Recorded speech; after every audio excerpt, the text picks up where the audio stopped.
A mom of two who can't afford carpets or heating for her home is scared that she won't be able to cope when extortionate energy prices go up. Rebecca Jones, 31, who lives in Calderdale, West Yorkshire, said it was a battle each month to pay her bills while on universal credit and yet was even worse off working full-time. Some months I am okay and I manage and I get by. But other months I find it really difficult, she told Yorkshire Live. One month I was unable to get bread, milk, the basic things we all take for granted. My mental health has really struggled. I wait 2 weeks for the money to come in, and then often find there's so many things I need to get it ends up gone and I am back to square one. It's a vicious circle. Rebecca has 2 kids and is also looking after another child. Image, Rebecca Jones. I don't really bother about me, but I constantly worry about whether I can keep the kids alright. Rebecca looks after her 2 children, aged 9 and 11, as well as her niece, 14, due to her sister recently having a stroke. She started off working 16 hours a week at the Premier Inn in August 2021, before moving to do more hours a week at a coffee shop. But Rebecca said that she found herself struggling increasingly while working on universal credit, and sometimes didn't have enough left to buy milk or. Rebecca estimated that after rent she had £400 or £500 a month left when she was working for her family. I felt like I was getting penalized because I was working. It seemed like everything I made was taken straight off me, she said. I felt much better mentally and able to manage before I started working. I had to organize childcare on my own and start paying full council tax. I was getting myself in such a state and I wasn't seeing my children because I was always at work. I couldn't pick them up from school or anything. I was often too tired to cook too. The universal credit taper rate is currently 55%, meaning that for every £1 a claimant earns their allowance is reduced by 55p. After around a month of struggling at the coffee shop, Rebecca opted to go back to receiving full universal credit to help her get by. She now has rent paid and most of her council tax, and estimates that after that she has £1,000 a month left. It has been easier, but she still finds it hard to get by. The kids all needed new school shoes the other day, she said. It doesn't seem like it's going to be much, but if you pay £15 per pair of shoes for 3 children, that's £45 I don't have. All those everyday essentials, school stuff, snacks, they're really difficult. I feel like I can't provide for my kids. On really skint weeks we have to go and get boxed foods from Iceland and Heron Foods. I have a huge fear of running out of the things I class as urgent. Like sanitary towels, cleaning products, hygiene items. Sometimes women can't afford to buy all these things and it's very degrading. I can't afford carpets in our property.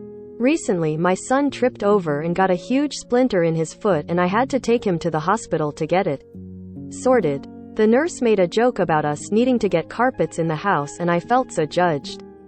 I had to contact a charity just to get us a taxi back from the hospital because I didn't have the money. All these little things mount up. The rising cost of living is another big concern for Rebecca, who is already paying £10 a day for her electricity bill in her 3-bed maisonette. My energy bills are absolutely extortionate. I don't have the heating on that much because we can't afford it. We tend to have it on for an hour in the morning and an hour at tea time, she said. The cost of living rise is really scary. During winter I've already had to say to my kids, even though we're freezing, we have to turn it off because I just can't afford it. We often can't afford to go out and do things in the winter, so we spend all weekend in our cold house without the heating on. I am constantly watching our meter to make sure we don't go over. I struggle enough as it is. With the price cap going up in April, I just think we won't be able to cope at all. I'd like to see Boris Johnson try live on the amount we get. My mum only gets £73 a week to live on. I don't understand how that's possible. The stress has left Rebecca really struggling with her mental health. She is currently receiving cognitive behavioral therapy to help her cope. Sign up to our newsletter to get the day's biggest news straight to your inbox. The Mirror's newsletter brings you the latest news, exciting showbiz and TV stories, sport updates and essential political information. The newsletter is emailed out first thing every morning, at 12 noon and every evening. Never miss a moment by signing up to our newsletter here. Most read. Mum crushed to death at gym trying to lift 400 pounds barbell the weight of a gorilla. UK weather forecast. Exact date: Storm Gladys will bring snow, wind and torrential rain.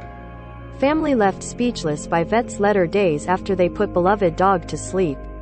Rebecca added, some people are really struggling because they're unable to manage and the cost of living increase will make it worse. Our local charity Noah's Ark said they've heard some people are feeling suicidal.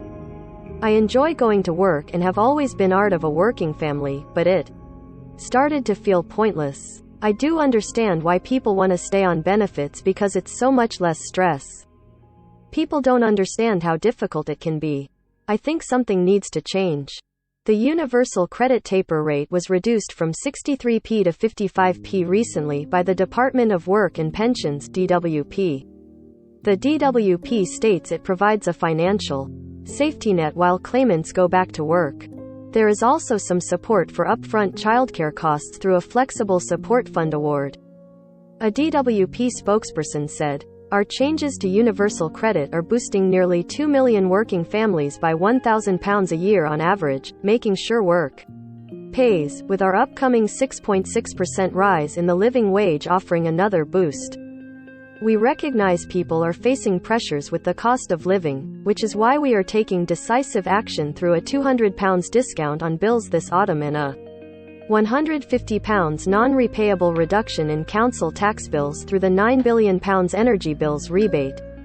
Read more. Union fury over £4 billion bonuses for bankers as fat cats profit from COVID pandemic. Read more. Failure to get pensions advice creates £132 billion shortfall in UK's retirement pot.